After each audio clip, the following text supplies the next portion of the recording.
tempo trabalhou com o propósito de apagá-la. Você não tem muitas informações sobre Tisbé. Ainda dentro dessas poucas informações, o que sabemos que Tisbé, como uma aldeia muito pequena, era constituída de pessoas rústicas, homens fortes, corajosos, só isso. Aí surge este homem, Elias. Porém, irmãos, todos nós sabemos que a Bíblia é o livro de Deus, é o livro que nos revela a mente de Deus, é o livro soprado por Deus. Este livro, mais do que ser lido de maneira literária, ele precisa ser contemplado com os nossos olhos espirituais, isto é, à medida que nós lemos, precisamos ter contemplação espiritual. E quando você considera isso, a maneira como você vai tocar a palavra de Deus é diferente, porque você pode tocar o livro e não tocar a palavra de Deus. O que eu quero dizer com isso? Você pode ler a Bíblia e não tocar a palavra de Deus, porque muitos leem a Bíblia. Muitas religiões, eles usam a Bíblia. É diferente de fazer uso da Bíblia, de ler a Bíblia, de tocar a palavra de Deus. Porque quando você toca a palavra de Deus, você toca a mente de Deus, você toca o coração de Deus. A satisfação e o prazer disso é muito maior do que simplesmente ler a Bíblia como se nós lêssemos um livro qualquer. Então prestemos atenção, não podemos ser rápidos. Olhe esta palavra, então. Sabe o que ela significa? Uma reação de Deus. Uma reação de Deus, Deus reage. Então Elias de Tisbé, dos moradores de Gileade, disse a Acabe. Nós sabemos que Elias era o Elias de Tisbé, e ele não nos é apresentado como o profeta Elias, ele não nos é apresentado como um homem de Deus. Nós só vamos ficar sabendo que Elias é um homem de Deus no final do capítulo 17, isso não é curioso? Somente aqui, irmãos, versículo 24, então a mulher disse a Elias: agora conheço que tu és varão de Deus. Mas ele não nos é apresentado como um varão de Deus, ele nos é apresentado como Elias de Tisbé, um homem como eu e você. E o que existe entre o Elias de Tisbé e este homem de Deus?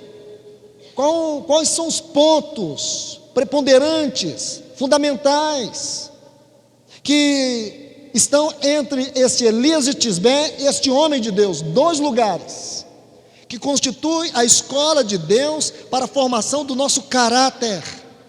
Dois lugares, quais? Querite e Sarepta. Nós precisamos de ter em nossa caminhada esses dois lugares, Querite e Sarepta.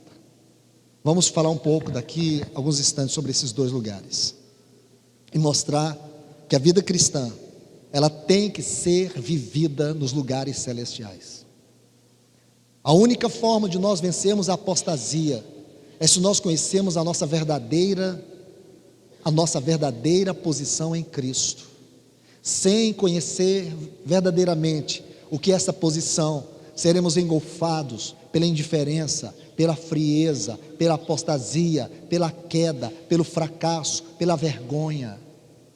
Mas graças a Deus, irmãos, Deus nos deu seu Filho Jesus, primeiro como nosso Salvador, e agora como nosso sumo sacerdote segundo a ordem de Melquisedeque. Esse é o seu ministério presente, esse é o ministério agora, esse é o seu ministério hoje. Então vamos tentar, se possível for concluir com isso. Mas permita-me, irmãos, mostrar algo aqui sobre Elias. Porque o que nós sabemos até aqui, vendo de maneira aplicativa, é que vivemos um tempo espiritualmente e moralmente como os dias de Elias. Os dias de Elias. E de repente Deus reage por meio de um homem. Quem é esse homem? A única coisa que nós sabemos é que ele é um homem comum, ele é de Tisbé. O que significa Tisbé? Na verdade Tisbé não significa nada, porque nós não sabemos nada de Tisbé. E o mais impressionante, irmãos, é a maneira como o Espírito Santo escreve isso para nós. Aí este homem chega, Deus sabe lá da onde, Mas a maneira mais importante, ou o aspecto mais importante, é você saber que Ele chega, porque Ele está dizendo que Deus vive. Ele diz: tão certo como vive o Senhor, em cuja presença estou. Isso é lindo, irmãos. Porque em meio à indiferença, em meio àquela terrível apostasia, aquele completo abandono de princípios espirituais, onde a profanação havia tomado o lugar do sagrado. E eu vou dizer mais para vocês: haviam profetas. Elias não era o único. Elias não era o único. Pelo menos nós sabemos que nesse tempo aqui tinha 100 profetas. E aonde eles estavam? Talvez vocês olhem isso de maneira positiva, porém, irmãos, até onde eu consigo ver, isto é negativo. Porque eles estavam escondidos em caverna, à custa de pão e água.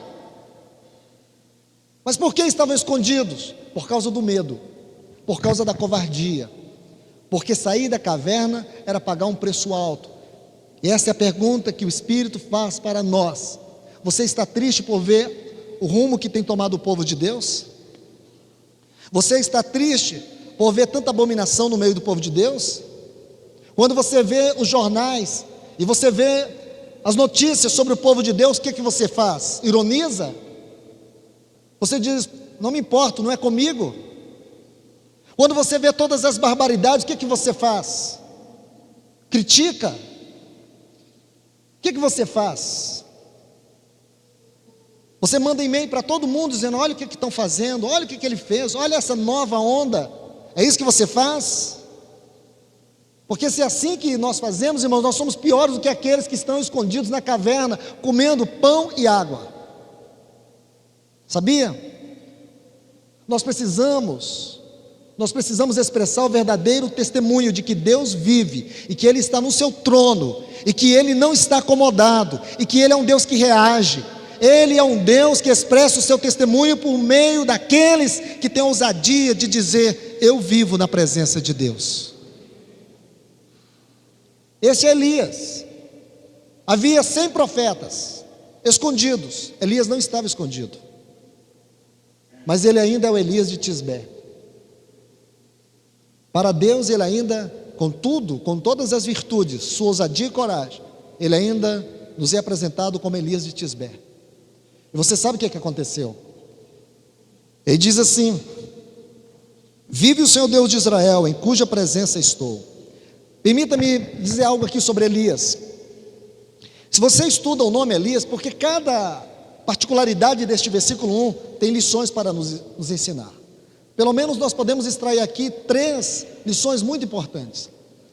Como eu ainda desejo concluir em Hebreus 10, então vou passar rapidamente por cima de algumas, mas vou deixar pelo menos 2 aqui para a nossa meditação. A primeira está sobre o nome Elias. Se você estuda o nome Elias, no original hebraico, você vai ver que esse nome ele é composto por 3 partes. Em 2, você encontra o nome de Deus. São as abreviaturas de Elohim e Jeová. Algumas Bíblias aqui, lá no Salmo 68, versículo 4, na minha, por exemplo, não está, mas nas versões mais antigas está assim: já é o seu nome. Na minha Bíblia está apenas Senhor, que o termo, mas o termo ali, o texto no hebraico, eu já fiz essa observação, é já, conforme está no texto original, sim, já, porque é uma abreviatura de Jeová, e é uma abreviatura de Elohim. Então, você vai perceber que na formação do nome Elias no hebraico, no meio tem o izinho, que funciona como um pronome possessivo, meu. A tradução do nome Elias é assim: Jeová ou Elohim é o meu Deus. Aqui tem algo muito especial, irmãos, porque quando você olha o contexto que ele vivia, era um contexto de deuses. Muitos deuses estavam ali enganando o povo. Aquele povo estava enganado por esses deuses. Você se lembra que quando Elias ele sai de Sarepta, ele vai se encontrar com Acabe, e ele desafia aqueles profetas da idolatria, 850 profetas. Você se lembra?